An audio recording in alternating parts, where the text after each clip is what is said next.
और आपका स्वागत है मेरे YouTube channel Rajasthan GK with DK में। आज हम पढ़ने वाले हैं मेवाड़ के इतिहास में राणा सिसोदिया शाखा के शासकों के बारे में। इससे पहले के वीडियो में हमने मेवाड़ के रावल शाखा के शासकों के बारे में पढ़ा था, जिसमें हमने देखा था मेवाड़ का शासन बप्पा रावल से प्रारंभ होकर रावल रतन सिंह के समय 1303 में जाकर समाप्त हुई। ये शाखा अलाउद्दीन खिलजी से युद्ध करते हुए रावल रतन सिंह वीरगति को प्राप्त हुए। उसके पश्चात मेवाड़ के राजवंश का कालक्रम किस प्रकार से आगे बढ़ा वो हम इस वीडियो में देखेंगे। देखिए, सिसोदा का जागीरदार था लक्ष्मण सिंह। अपने पुत्र व पौत्रों के साथ रावल रतन सिंह की तरफ से 1303 में अलाउद्दीन खिलजी से लड़ते हुए वीरगति को प्राप्त हुआ था। सिसोदा का जागीरदार लक्ष्मण सिंह। अब लक्ष्मण सिंह के बाद उसका पौत्र हुआ हम्मीर, जो कि इसका पुत्र था अरी सिंह का। सिसोदा का नया जागीरदार बना और यही हम्मीर कहलाया राणा हम्मीर सिसोदिया। इनका कालक्रम सन 1326 से 1364 ईस्वी तक। हम्मीर सिसोदिया एक हम्मीर हुए, वो रणथंभौर के चौहान शासक हुए हम्मीर, और ये अलग हैं राणा हम्मीर मेवाड़ के, चित्तौड़ के। देखिए, राणा शाखा का प्रथम शासक, ये बहुत महत्वपूर्ण बात है कि ये राणा शाखा के प्रथम शासक हैं। सन 1326 में सोनगरा चौहान मूछाला मालदेव को हराकर इन्होंने चित्तौड़ सहित पूरे मेवाड़ पर अधिकार करते हुए चित्तौड़ में सिसोदिया शाखा की स्थापना की। तो राणा शाखा का प्रथम शासक या सिसोदिया शाखा का प्रथम शासक था राणा हम्मीर। कब स्थापना की? 1326 में। किसे हराया था? तो जालौर के सोनगरा चौहान थे मूछाला मालदेव, उनको हराया था। क्योंकि ये मूछाला मालदेव को अलाउद्दीन ने नियुक्त किया था जब जीता था रावल रतन सिंह से चित्तौड़ को, तो इनको सौंपा था। अब इनकी उपाधियां मिलती हैं। देखो, विषम घाटी पंचानन राणा हम्मीर की मिलती है कीर्ति स्तंभ प्रशस्ति में। ये कीर्ति स्तंभ प्रशस्ति के बारे में आगे हम पढ़ेंगे। राणा कुंभा ने स्थापित करवाई थी। इनकी एक उपाधि मिलती है वीर राजा, ये मिलती है राणा कुंभा के ग्रंथ रसिक प्रिया में। और एक उपाधि है इनकी मेवाड़ का उद्धारक। 1336 में मोहम्मद बिन तुगलक ने आक्रमण किया और इन्होंने उनसे सिंघोली युद्ध किया। कौन सा? सिंघोली युद्ध। कब? 1336 में। किससे किया? तो दिल्ली सुल्तान मोहम्मद बिन तुगलक से किया था सिंघोली युद्ध। 3 माह मोहम्मद बिन तुगलक को चित्तौड़ दुर्ग में कैद करके रखा था, ऐसा कहा जाता है राणा हम्मीर ने। इनके पश्चात, तो ये भी इम्पोर्टेंट फैक्ट है, सिंघोली युद्ध। सिंघोली युद्ध कब हुआ? 1336 में हुआ। किसके मध्य हुआ? मोहम्मद बिन तुगलक और राणा हम्मीर सिसोदिया के मध्य। अब हम बात करें राणा खेता या राणा क्षेत्र सिंह। सन 1364 से 1382 का कालक्रम रहा इनका। इन्होंने मालवा के शासक दिलावर खां को पराजित किया। और इनके पश्चात राणा लाखा हुए। राणा लाखा या लक्ष्य सिंह सन 1382 से 1421 तक।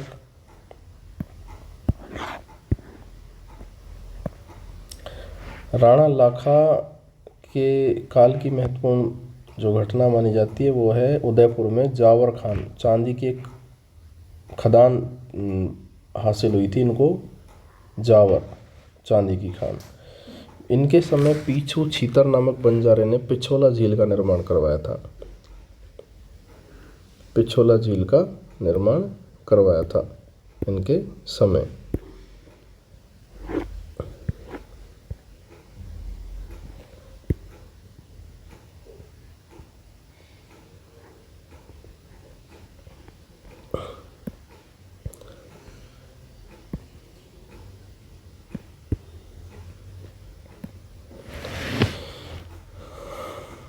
देखो, बूंदी के किले को नष्ट करने की प्रतिज्ञा में असफल होने पर बूंदी का मिट्टी का किला बनाकर इन्होंने प्रतिज्ञा पूरी की थी, राणा लाखा ने।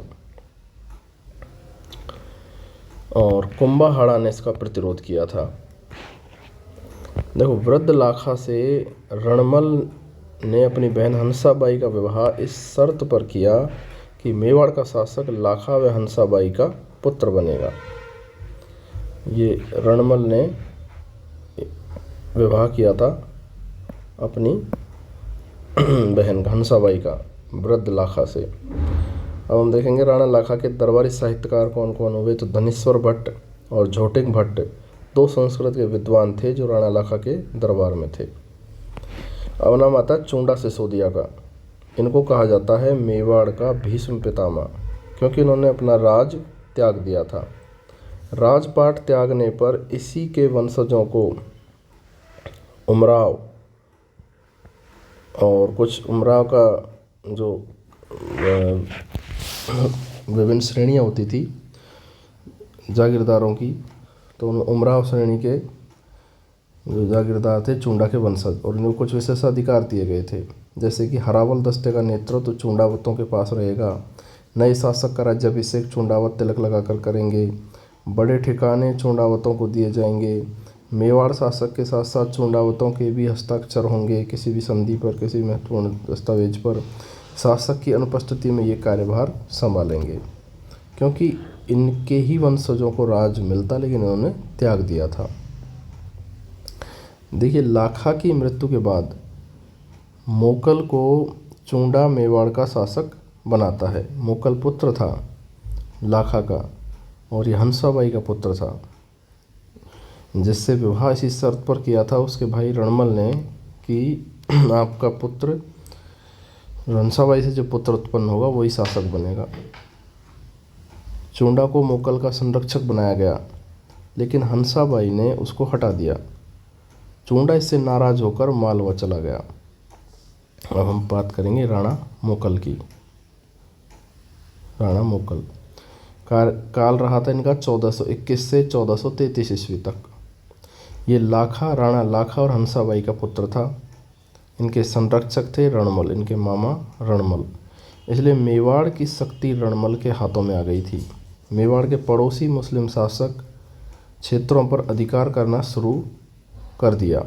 जितने भी मेवाड़ के पड़ोसी मुस्लिम शासक थे, जैसे हम बात करें ये मेवाड़ है, ये मोटा मोटा राजस्थान का मानचित्र है, इसमें मेवाड़ है। तो इधर गुजरात में शासक था, गुजरात में था अहमद शाह, और इधर नीचे मालवा में था होसंग शाह। इधर गागरोण में था अचलदास खींची, ये मोकल का दामाद था, यानी राणा कुंभा का बहनोई।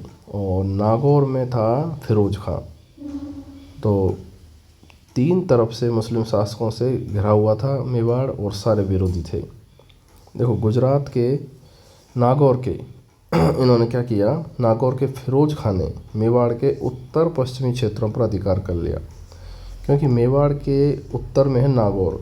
तो इन्होंने क्या किया, फिरोज खान ने मेवाड़ का जो ये हिस्सा है इसके उत्तर पश्चिमी भाग, इस पर इन्होंने कुछ क्षेत्रों पर अधिकार कर लिया। और गुजरात के अहमद शाह ने डूंगरपुर, आबू आदि क्षेत्र पर अधिकार कर लिया। ये गुजरात के अहमद शाह ने यहाँ नीचे का जो भाग था, यहाँ का जो भाग था डूंगरपुर, आबू आदि, इन पर अधिकार कर लिया। मालवा के होसंग शाह ने मोकल के दामाद अचलदास खींची को परास्त करके गागरोण पर अधिकार कर लिया। ये होसंग शाह ने क्या किया, ये गागरोण पर अधिकार कर लिया। ठीक है, यानी कि चहुं ओर से घिर गया मेवाड़। गुजरात में अहमद शाह ने, मालवा के होसंग शाह ने। अब देखो, जो गागरोण के अचलदास खींची थे, इन्होंने सन 1423 में केसरिया किया। अचलदास की पत्नी लाला मेवाड़ी, ये मोकल की पुत्री थी राणा मोकल की, इन्होंने जौहर किया। तो ये कहलाता है गागरोण का प्रथम साका। और गागरोण का प्रथम साका किस आक्रमणकारी की वजह से हुआ, तो वो थे मालवा के होसंग शाह। अब हम बात करें, देखो सन 1428 में होता है रामपुरा युद्ध। रामपुरा युद्ध में नागौर के फिरोज खां को दंडित किया। गुजरात के अहमद शाह को दंडित करने के लिए प्रस्थान किया। झीलवाड़ा में पड़ाव डाला, जहां मेहपा पवार के कहने पर राणा खेता के दासी पुत्र चाचा व मीरा ने मोकल की हत्या कर दी। पहले तो मोकल ने 1428 के रामपुरा युद्ध में फिरोज खां को दंडित कर दिया, हरा दिया। फिर जब ये गुजरात के अहमद शाह को जा रहे थे दंडित करने, तो इनकी चाचा व मीरा द्वारा हत्या कर दी गई। अब हम बात करेंगे राणा मोकल के निर्माण कार्यों के बारे में। इन्होंने एकलिंग नाथ जी के मंदिर के परकोटे का निर्माण करवाया। चित्तौड़ में स्थित त्रिभुवन नारायण मंदिर का पुनर्निर्माण करवाया। इस त्रिभुवन नारायण मंदिर का निर्माण करवाया था मालवा के परमार भोज ने, जिसे कहते हैं मोकल का समिद्धेश्वर मंदिर, क्योंकि उन्होंने पुनर्निर्माण करवाया था। चित्तौड़ में द्वारका नाथ का मंदिर बनवाया मोकल ने। तो एकलिंग नाथ मंदिर के परकोटे का निर्माण भी मोकल ने करवाया।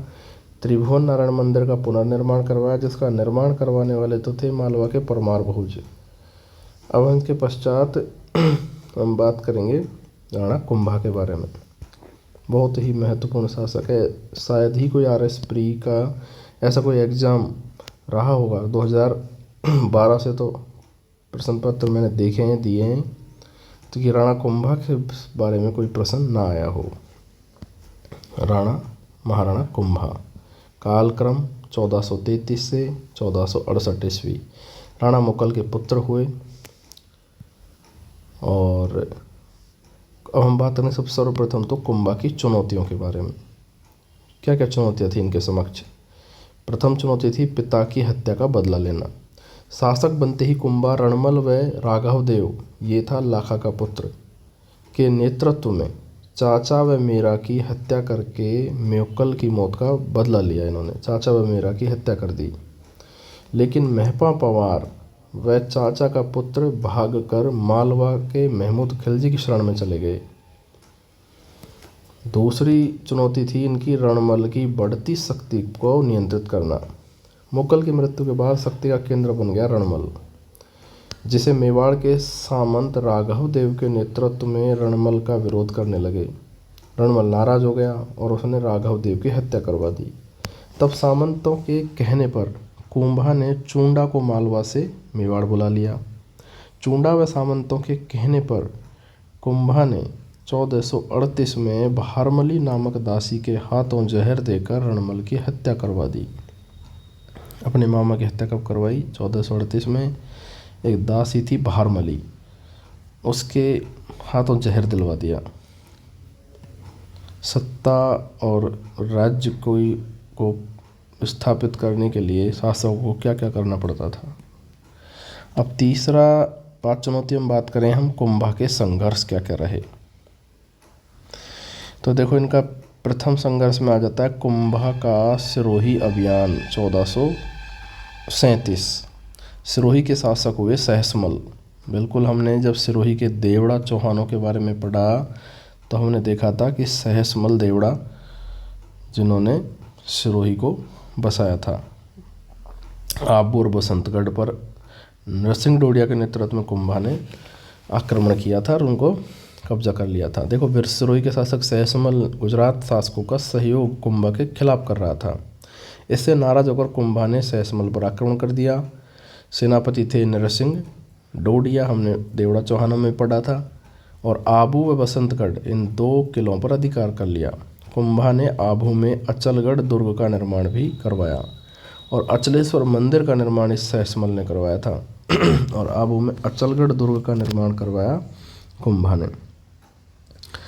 अचलगढ़ दुर्ग, कुंभा ने आबू में अचलगढ़ दुर्ग का निर्माण करवाया। कुंभा बसंतगढ़ में दुर्ग का निर्माण कर यहाँ पर खिमेल माता मंदिर तथा विष्णु को समर्पित 7 छोटे छोटे तालाब बनवाए। और बसंतगढ़ में भी दुर्ग बनवाया कुंभा ने, और यहाँ क्या बनवाया इन्होंने? खिमेल माता का मंदिर भी बनवाया। बहुत ही महत्वपूर्ण ये फैक्ट है, खिमेल माता का मंदिर, अचलगढ़ दुर्ग। ठीक है, अब हम दूसरा इनका अभियान देखते हैं, कुंभा का हाड़ौती अभियान। सन 1437 में कुंभा जहाजपुर युद्ध में बूंदी के शासक बैरीसाल हाड़ा को परास्त करके अपना सामंत बना लिया। किसमें? जहाजपुर युद्ध में। कब हुआ जहाजपुर युद्ध? 1437 में।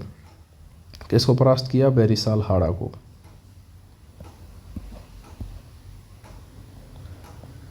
इसके पश्चात देखें मारवाड़ अभियान 1438 में। रणमल की हत्या के बाद कुंभा चूंडा के नेतृत्व में अभियान करते हुए रणमल के पुत्र जोधा से मंडौर सहित मारवाड़ छीन लिया 1453 में। 1438 में तो हत्या करवा दी, 1453 में इन्होंने मंडौर सहित मारवाड़ छीन लिया। फिर देखो इनके मध्य हुई थी आंवल बांवल की संधि। कौन सी संधि? आंवल बांवल की संधि। जोधा ने अपनी पुत्री श्रृंगार देवी का विवाह कुंभा के पुत्र रायमल से करवा दिया और ये संधि करवाई थी हंसाबाई ने। राणा लाखा की जो विधवा थी हंसाबाई, जिनका भाई था रणमल और उस रणमल का पुत्र था जोधा, यानी कि हंसाबाई का भतीजा जोधा, जिसके बारे में हम पढ़ते हैं। राव जोधा जोधपुर शहर बसाया, उनसे कुंभा ने पूरा मारवाड़ छीन लिया था। लेकिन ये आंवल बांवल की संधि हुई और इस संधि के तहत जोधा को मारवाड़ पुनः मिल दे दिया कुंभा ने। और इस जोधा ने वैवाहिक संबंध स्थापित किया और अपनी पुत्री श्रृंगार देवी का विवाह कुंभा के पुत्र राणा रायमल से करवा दिया। अब हम देखते हैं सबसे महत्वपूर्ण आता है मेवाड़ मालवा संघर्ष। कारण क्या रहे इसके? कारणों में देखें, देखो मेवाड़ मालवा की सीमा भी लगती थी, एक तो सीमा विवाद, दूसरा मालवा के जो उत्तराधिकारी संघर्ष में कुंभा द्वारा हस्तक्षेप किया गया, ये भी एक कारण था। मालवा शासक होशंग शाह, दूसरा नाम अल्प खां की मृत्यु हो गई। उसके पुत्र उमर खां को हटाकर महमूद खिलजी प्रथम मालवा का शासक बना। नाराज उमर खां कुंभा के पास सहायता के लिए आ गया। उसकी सहायता करते हुए कुंभा ने महमूद खिलजी प्रथम से सारंगपुर क्षेत्र छीन लिया और ये सारंगपुर क्षेत्र छीनकर उमर खां को दे दिया, यानी कि उनका उत्तराधिकारी विवाद में इन्होंने हस्तक्षेप किया। तीसरा जो तत्कालीन कारण हुआ वो था कुंभा द्वारा मोकल के हत्यारों मेहपा पंवार व अक्का कोई महमूद खिलजी से मांग की गई, जिसे महमूद खिलजी ने अस्वीकार कर दिया। ये 3 कारण थे और इन्हीं उपरोक्त कारणों के चलते संघर्ष हुए, जिनमें सर्वप्रथम आता है सारंगपुर युद्ध 1437, कुंभा वर्सेज महमूद खिलजी प्रथम। कुंभा की इसमें विजय हुई, महमूद खिलजी की इसमें हार हुई। कुंभा इस युद्ध में महमूद खिलजी प्रथम को हराकर 6 माह तक अपने यहाँ पर कैद करके रखा। कुंभा महमूद खिलजी प्रथम से गागरोण दुर्ग छीनकर अपने भांजे पलहणसी को सौंप दिया। देखिए ये गागरोण दुर्ग पलहणसी के पिता थे, जिनसे छीना था होशंग शाह ने, मालवा के होशंग शाह ने छीन लिया था और कुंभा ने अपने भांजे पलहणसी को सौंप दिया था गागरोण दुर्ग। इस विजय के उपलक्ष्य में कुंभा द्वारा चित्तौड़ में विजय स्तंभ कीर्ति स्तंभ बनाया गया। इसके शिल्पकार थे जैता, नापा, पोमार, पूंजा। शिल्पकार 9 मंजिल, क्या विशेषताएं हैं इसकी? देखो 9 मंजिला, 9 निधियों का प्रतीक, भगवान विष्णु को समर्पित विष्णु ध्वजगढ़, देवी देवताओं का अजायब घर। इसकी तीसरी फ्लोर पर अरबी भाषा में 9 बार अल्लाह भी लिखा हुआ है। राजस्थान की प्रथम ऐतिहासिक इमारत जिस पर डाक टिकट जारी किया गया था 15 अगस्त 1949 को। राजस्थान की ऐसी कौन सी ऐतिहासिक इमारत है जिस पर डाक टिकट जारी किया गया था प्रथम बार? तो वो है विजय स्तंभ। हारा हुआ महमूद खिलजी 1443 में मेवाड़ पर पुनः आक्रमण करता है। कुंभा के सेनापति दीप सिंह वर्तमान कुंभलगढ़ के पास खिलजी की सेना को रोककर अपने प्राणों की आहुति दे देता है। पराजित सेना मंदिरों को नष्ट करते हुए लौट जाती है। अब क्या होता है देखो, कहानी दर कहानी सुनते जाइए। 1444 में 1444 खिलजी महमूद खिलजी प्रथम मेवाड़ पर पुनः आक्रमण करते हुए गागरोन को छीन लेता है। जो गागरोन कुंभा ने अपने भांजे पलहनसी को सौंप दिया था उसको छीन लेता है। इसमें होता क्या है, गागरोन के शासक पलहनसी केसरिया करता है, तो ये गागरोन का दूसरा साका कहलाया। महमूद खिलजी गागरोन का नाम बदल कर रख देता है मुस्तफ़ाबाद। क्या नाम रखा था गागरोन का? मुस्तफ़ाबाद। वेरी वेरी इंपॉर्टेंट कि गागरोन को का नाम बदल कर क्या रखा गया था? मुस्तफ़ाबाद। किसने रखा था? महमूद खिलजी प्रथम ने। शासक कौन था? पलहनसी था। इस प्रकार से प्रश्न बनते हैं। इसके पश्चात आता है मेवाड़ गुजरात संघर्ष। इसके क्या कारण रहे देखो। इस संघर्ष का मुख्य कारण था नागौर। मेवाड़ के यानी कुंभा के गुजरात के शासक बहादुर शाह से क्या संघर्ष रहा, इसका देखा जाएगा कारण। इस संघर्ष का मुख्य कारण रहा था नागौर। नागौर के शासक फिरोज खां की मृत्यु के बाद इसके पुत्र मुजाहिद और शम्स खां के बीच उत्तराधिकारी संघर्ष हुआ। फिरोज, नागौर का फिरोज, उसके दो पुत्र हुए थे मुजाहिद और शम्स खां, जिसमें कुंभा ने हस्तक्षेप किया। इन्होंने मालवा में भी हस्तक्षेप किया था और अब यहाँ नागौर में भी हस्तक्षेप कर रहे हैं और शम्स खां की मदद की कुछ शर्तों के साथ और उसको नागौर का शासक बना दिया। क्या शर्त रखी कि शम्स खां कुंभा का सामंत रहेगा, शम्स खां बिना आज्ञा नागौर के दुर्ग की मरम्मत नहीं करेगा। इन शर्तों से नाराज शम्स खां गुजरात शासक कुतुब शाह के पास मिलकर नागौर दुर्ग की मरम्मत करवाते हुए उसने विद्रोह कर दिया। इससे नाराज राणा कुंभा ने 1456 में नागौर पर अधिकार कर लिया। शम्स खां भागकर गुजरात के कुतुब शाह के शरण में चला गया। गुजरात शासक कुतुब शाह ने कुंभा पर आक्रमण कर दिया। कुतुब शाह अपने सेनापति इमाद उल मुल्क के नेतृत्व में आबू क्षेत्र पर असफल आक्रमण करता है। गुजरात का शासक कुतुब शाह स्वयं कुंभलगढ़ पर असफल आक्रमण करता है, लेकिन सफलता मिलती नहीं है। इनके मध्य होती है फिर कुंभा के खिलाफ ये जितने भी असंतुष्ट और इसके पड़ोसी शासक थे, इनके मध्य संधि हुई। चांपानेर संधि बोलते हैं उसको।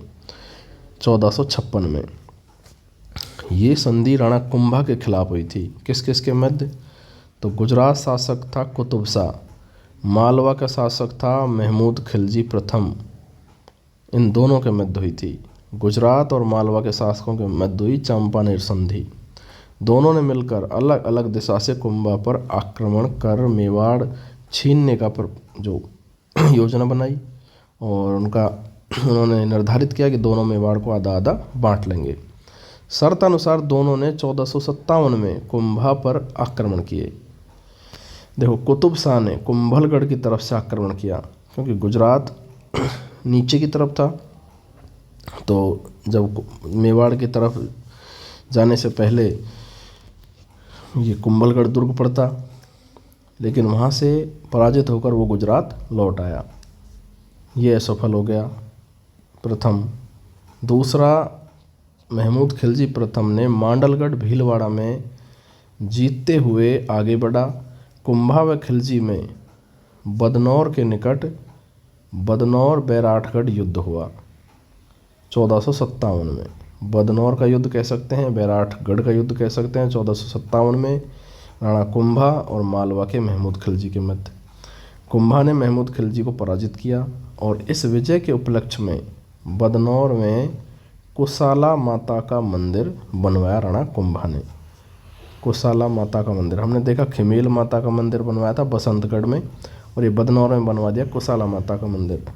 कुंभा वास्तुकला में कुंभा का बहुत ही महत्वपूर्ण योगदान है राजस्थान में। अब हम बात करेंगे कुंभा की सांस्कृतिक उपलब्धियों के बारे में। इनकी उपाधियाँ क्या क्या रही देखो। इनकी उपाधियों में देखो हिंदू सुल्तान, क्या क्या उपाधियाँ थी इनकी। हिंदू सुल्तान समकालीन मुस्लिम शासकों ने प्रदान की थी ये हिंदू सुल्तान। दूसरी एक उपाधि मानी जाती है अभिनव भट्टाचार्य, संगीत ज्ञाता होने के कारण। हाल गुरु या शैलगिरी पहाड़ी दुर्गों का स्वामी होने के कारण। राय रासो, राणो रासो, राय रायण विद्वानों को संरक्षण प्रदान करने वाला होने के कारण। छाप गुरु भी इन्हीं की उपाधि है, छापामार युद्ध। चाप गुरु भी इन्हीं की धनुर्विद्या में निपुण थे। दान गुरु भी इन्हीं की दानी व्यक्ति थे। अशुपति भी इन्हीं की है। गजपति भी इन्हीं इनकी एक उपाधि है। नरपति भी है और परम गुरु भी है। तो ये RS प्री में तो एक बार ऐसा प्रश्न पूछा गया था कि 4 ऑप्शन दे दिए थे और इनमें से कहा गया था निम्न में से कौन सी कुंभा की उपाधि नहीं है। तो उसमें एक ऑप्शन था कलानिधि, कलानिधि, और बाकी फिर ये उपाधियाँ दे दी थी। कोई हाल गिरो, हिंदू सुल्तान, अभिनव भट्टाचार्य, इस तरीके से। तो ये कलानिधि नहीं थी उपाधि, बाकी सब थी। हमने देख लिया नहीं है कोई कलानिधि नाम की कोई उपाधि इनकी। साहित्यिक योगदान में देखें, साहित्यिक योगदान इनका कौन सा रहा, क्या क्या रहा। इनके ग्रंथों में हम देखें तो देखो इनका महत्वपूर्ण ग्रंथ है संगीत राज, कुंभा का सबसे विस्तृत ग्रंथ जो 5 भागों में बटा हुआ है। इनको कहा जाता है 5 रत्न कोश। कौन कौन से हैं वो 5 रत्न कोश? पाठ्य रत्न कोश, गीत रत्न कोश, नृत्य रत्न कोश, वाद्य रत्न कोश और रस रत्न कोश। ये भी पूछा जा सकता है कुंभा का ग्रंथ संगीत राज कितने भागों में बटा हुआ है? 5 भागों में। उनके नाम कौन सा उनमें से नहीं है? तो पाठ्य रत्न कोश, गीत रत्न कोश, नृत्य रत्न कोश, वाद्य रत्न कोश और रस रत्न कोश। इनके पश्चात आता है इनका एक ग्रंथ कामराज रतिसार। कौन सा? कामराज रतिसार। 7 भाग हैं इसके। सूड प्रबंध भी इनका ग्रंथ है। संगीत सुधा प्रबंध भी इन्हीं का है। संगीत क्रम दीपिका भी इन्हीं का है। हरिवार्ती का है। वाद्य प्रबंध है। कुछ टीकाएं भी लिखी गई। टीकाएं कौन कौन सी लिखी गई थी देखो। संक्षिप्त टिप्पणी, टीका गीत गोविंद, टीका चंडी शतक, टीका संगीत रत्नाकर। कुंभा द्वारा लिखे गए नाट्य, मुरारी संगीत, रस नंदिनी, नंदिनी वृत्त, अतुल्य चातुरी। स्थापत्य कला में योगदान देखें कुंभा का।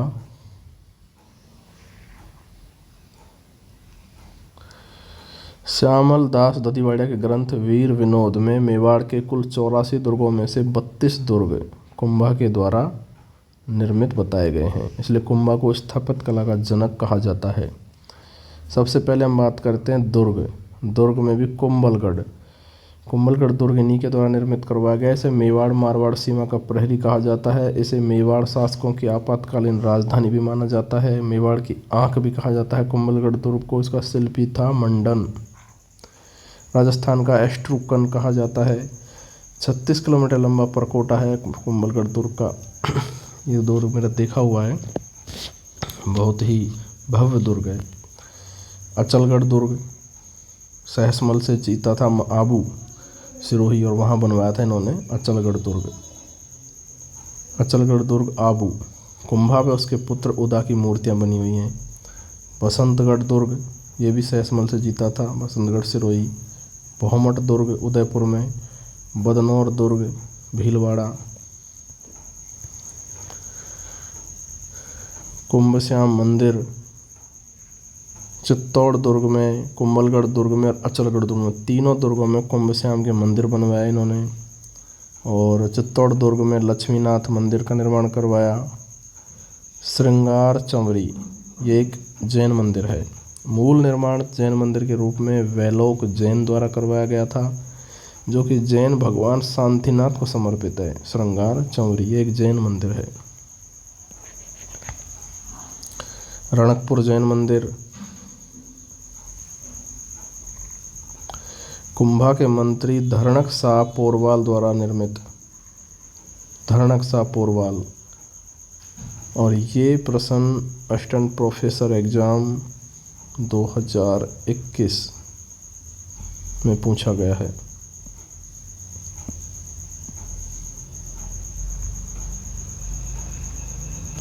असिस्टेंट प्रोफेसर एग्जाम 2021 में पूछा गया है ये प्रश्न। रणकपुर जैन मंदिर का निर्माण करता था धरणकसा, यही पूछा था कौन ने, किसने निर्माण करवाया। शिल्पकार देपाक थे। 1444 स्तंभों पर निर्मित है और समर्पित है आदिनाथ जी को। ये बहुत इम्पोर्टेंट है। किसको समर्पित है? तो भगवान आदिनाथ को समर्पित है। कुंभा के दरबारी विद्वान कौन कौन हुए? दरबारी विद्वानों में देखें तो हीरानंद जी कुंभा के आध्यात्मिक गुरु थे। कुंभा ने इनको कविराज की उपाधि प्रदान की थी। हीरानंद जी के बाद में सारंगधर व्यास कुंभा के संगीत गुरु। कीर्ति स्तंभ प्रशस्ति के अनुसार कुंभा वीणा बजाता था। अत्रि भट्ट कीर्ति स्तंभ प्रशस्ति की रचना की, जो विजय स्तंभ या कीर्ति स्तंभ की 9वीं मंजिल पर लिखी गई। इसका लेखन कार्य इनके पुत्र महेश भट्ट ने पूरा किया था।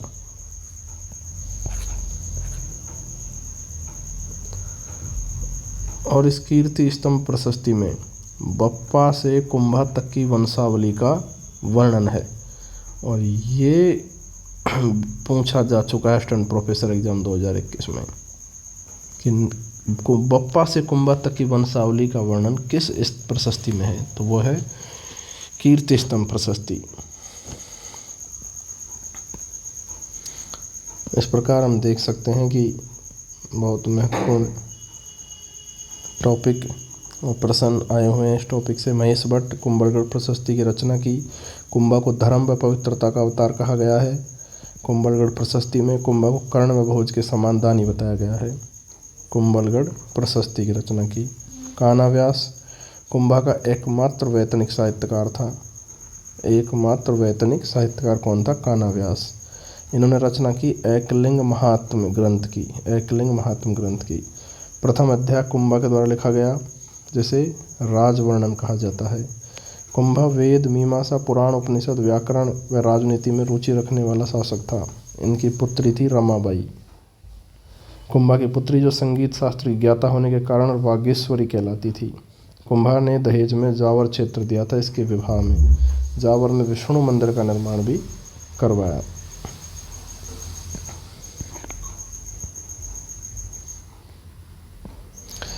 मेहाजी तीर्थमाला ग्रंथ 120 तीर्थों का वर्णन किया गया है। मंडन कुंभा का प्रमुख शिल्पकार मंडन। इनके प्रमुख ग्रंथ देखो, सबसे पहले हम देखें भवन निर्माण से संबंधित ग्रंथ कौन कौन से थे। तो मंडन के भवन निर्माण से संबंधित ग्रंथों में देखो राजवल्लभ, प्रसाद मंडन, वास्तु मंडन और वास्तुशास्त्र। फिर उसके बाद करें हम मंडन के मूर्ति कला संबंधित ग्रंथों की, तो देखो रूप मंडन और देव मूर्ति प्रकरण।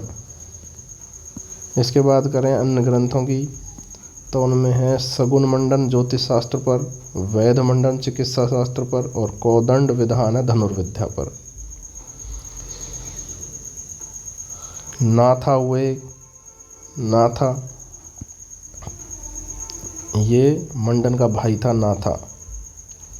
प्रमुख ग्रंथ है इनका वास्तु मंजरी। गोविंद मंडन का पुत्र, इनका ग्रंथ है कलानिधि। और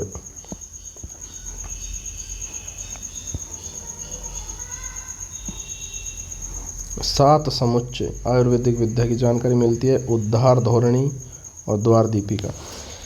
अब मैंने जिक्र किया था कि कलानिधि RS प्री में पूछा गया प्रश्न था, तो उनमें कुंभा की उपाधियों के बारे में पूछा था, तो एक कलानिधि उठा के वहाँ पे ऑप्शन में रख दिया। जबकि एक किसका ग्रंथ है? गोविंद का। मंडन का पुत्र था गोविंद, उसका ग्रंथ है ये, कुंभा की उपाधि नहीं है।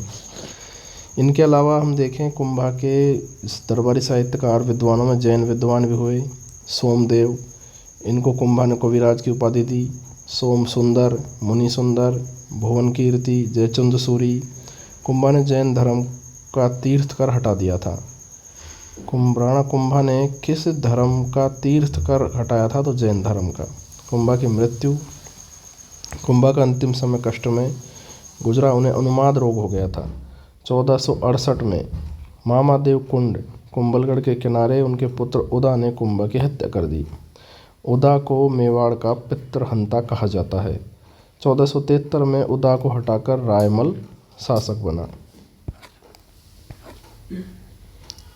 इस प्रकार अब इस वीडियो में काफ़ी लंबा हो चुका है, राणा कुंभा तक ही हम पढ़ेंगे। आगे राणा रायमल से सिसोदियों के राजवंश के बारे में अगले वीडियो में देखेंगे। धन्यवाद।